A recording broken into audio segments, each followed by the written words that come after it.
Walk with me through Mecca, the most sacred place for Muslims worldwide. As I move, you can tilt your smartphone or move your cursor to see everything around me, a 360-degree view. We are now walking towards the Masjid al-Haram, the largest mosque in the world.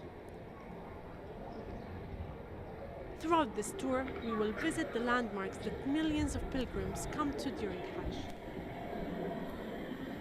Before we enter, if we scroll to my right, you will see people drinking from Zamzam water, which Muslims consider holy. Let's go inside.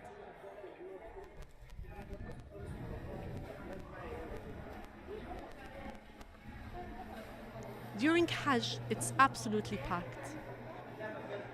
As you see, the floor and the columns are all marbled. The shelves have copies of the Quran.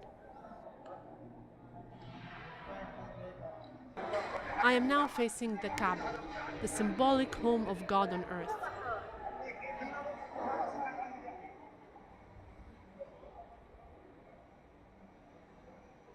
This is where the pilgrimage begins with the Tawaf, where worshippers circle around the structure 7 times.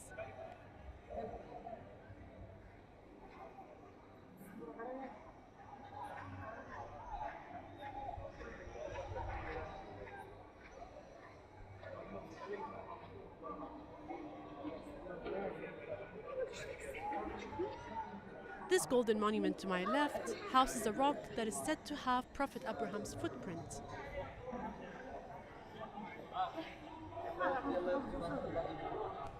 During Hajj, more than 2 million people will circle around the Kaaba, all in the same anti-clockwise direction, to signify harmony in the worship of God.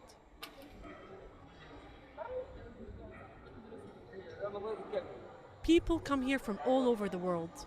It is the duty of Muslims to make the journey to Mecca, if they can, at least once in their lifetime.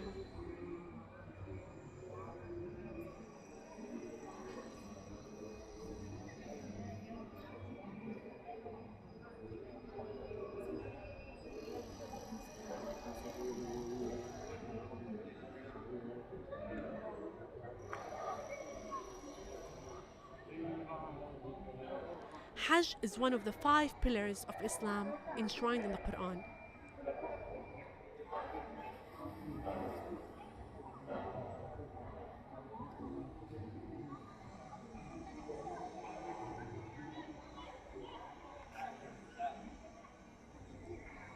Tawaf can also be done from the upper floors, which we will be visiting shortly.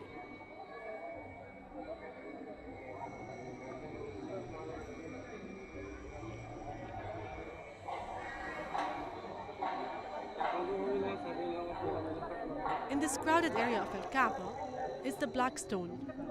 Pilgrims try to kiss it or touch it. Those who can't reach it acknowledge it as they pass by raising their hand.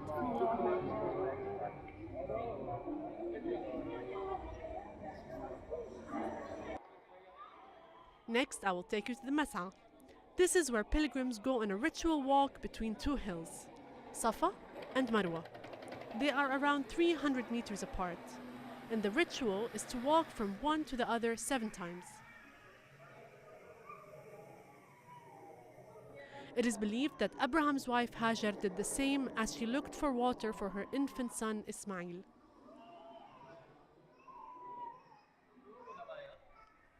It was on her 7th lap that she found a water spring, Zamzam water, the one I told you about as we were entering into the mosque.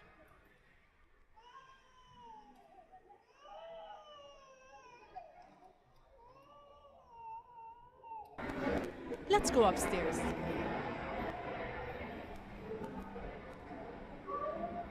There are 2 upper levels to this mosque where you can either pray or go around the Kaaba.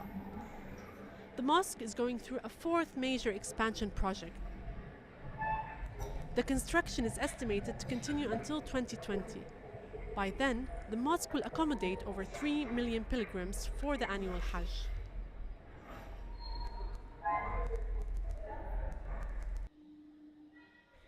You can see the construction cranes on the horizon.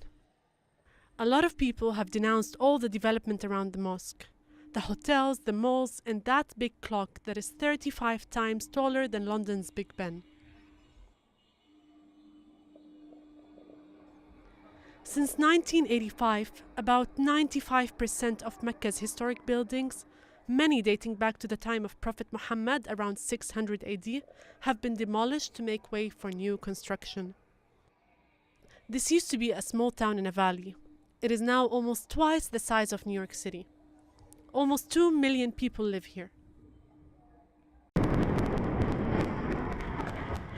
Next, we head to Mina, a suburb of Mecca that is central to the Hajj. We have to drive there because it's 7 kilometers away. During Hajj, this road is so packed it can take up to 4 hours to get there. So many people walk.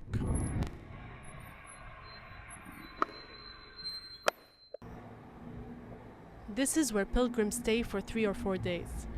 They come here to reject Satan. They throw pebbles at this pillar, which is supposed to symbolize the devil. There are 2 other pillars to stone here. It's never been as empty as this.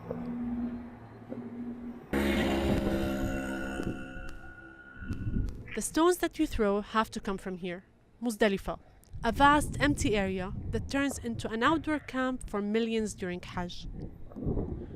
Muzdalifah is located between Mina and another valley named Arafat. We are heading to Arafat now.